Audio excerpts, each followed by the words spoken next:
Guys, aho ngaho nari ndi mu gasiporo ndi kuragira intama zanjye mbibutse ko ndi umworozi. Bana muri imbere yanjye nabafasha kuragira izi ntama zanjye. Aha rero gripe zari zanyatatse ariko nkajya nshishamo ngakora gasiporo kugira ngo zibashe kugabanyuka. Aho ngaho rero murabona ko ndi mu ntama zanjye, aho nari nzigezeho ndi kujya nshishamo nkakora n'agasiporo kugira ngo mbashe koroherwa aho nari nzigezemo. Nakubwira ngo ukomeje gukurikirana iyi video yanjye komeza uyirebe dukomeze turagirane kugeza ntashye nkubwira uburyo natangiye iyi business y'ubworozi. Hari byinshi cyane nawe ubwawe ushobora kungukiraho ku buryo nawe uramutse ufite igitekerezo cyo korora wajya muri business yo korora. Aho ngaho rero murabona ko nari nishimye ndi kuzikoraho nzifata.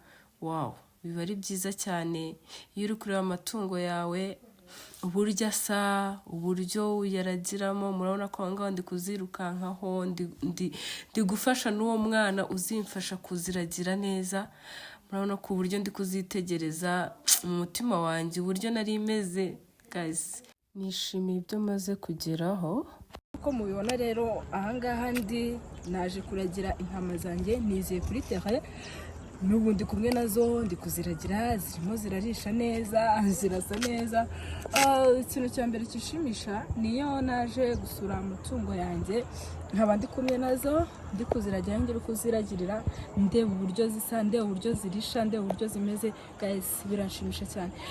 Business y'ubworozi ntago iba yoroshye, ariko iyo utangira, iyo bisaba gushiruka ubute. Iyo ushirutse ubute ugatangirira nko kwitungo rimwe ukarifata neza bikagera aho ziguha amatungo arenze rimwe. Guys, wumva wishimye, wumva unezerewe umutima wawe kuko ufite umusaruro, ufite kuba warungutse. Ubu rero ubu tuvugana muranyihanganira afite amagroup. Mwabonye ko uburyo nambaye silipa narindi kujya nshishamo nkiruka kugira ngo mbashe kuvura utugripe.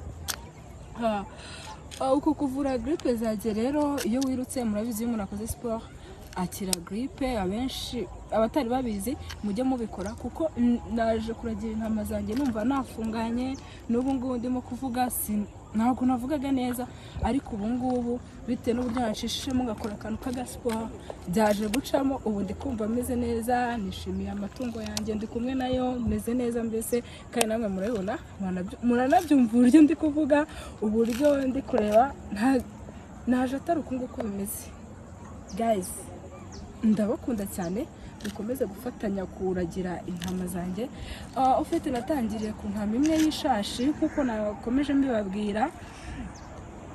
Ubu navuga ko iyo shashi imwe natangiriyeho, navuga ko ubu ngubu mfite isekurume ya kabiri yayo ariyo mugabo wayo. Andi masekurume mfite ni abiri, izindi zose ni amashashi kandi zose zimeze neza. Mbese ndanyuzwe. Nakubwira ati nawe wifuza korora wakorora, ukorora ushirutse ubute kuko ni business nziza cyane kandi ni mu matungo yawe wumva wishimye. Sinkubwiye ngo worore ingurube, sinkubwiye ngo worore intama. Ushobora korora ingurube, ushobora korora ihene, ushobora korora inka bitewe nawe ubwawe no mutwe wawe na business watekereje n'icyo ufite ku mufuka wawe.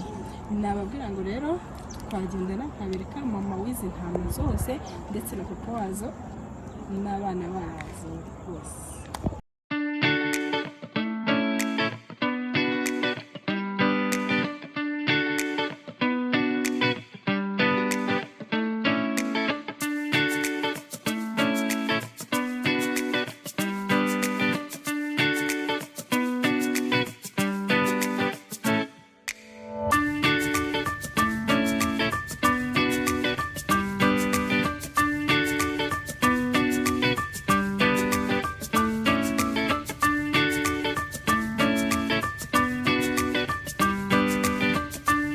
Ngiye kubereka uburyo zivukana, uburyo zibanye.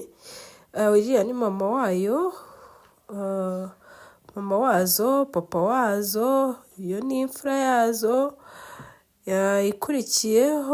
ikurikiyeho nanone, ikurikiye iyo ngiyo, ikurikiyeho ako ni kabucura bwazo. Ariko nubwo mvuze ngo ni kabucura, ntabwo ari kabucura kuko iracyabyara. Murabona ko imfura yazo nayo irahatse kuko mu minsi iri imbere nayo izabyara. Guys, ndishimye cyane, murabona ukuntu meze, ndanezerewe. Nawe utekereza business y'ubworozi, nakugira inama yo korora kuko ni byiza cyane.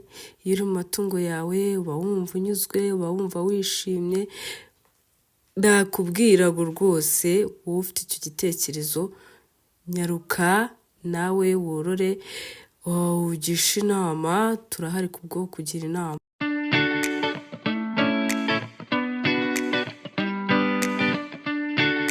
Turatashye, murabona ko amasaha amaze gukura, turi mu gihe cy'akagoroba. Nabibutsaga ko ari Benin Keza kuri Father Family. Wowe uri kureba iki kiganiro utarakora subscribe, nyarukira kuri Father Family ukore subscribe, like, share na comment kugira ngo ujye ubasha gukurikirana ibiganiro byose bigenda bica kuri Father Family. Dukomeze tugendane, turatashye, tuzasubira ubutaha. Turi kumwe, ndabakunda cyane, umukobwa wanyu Benin.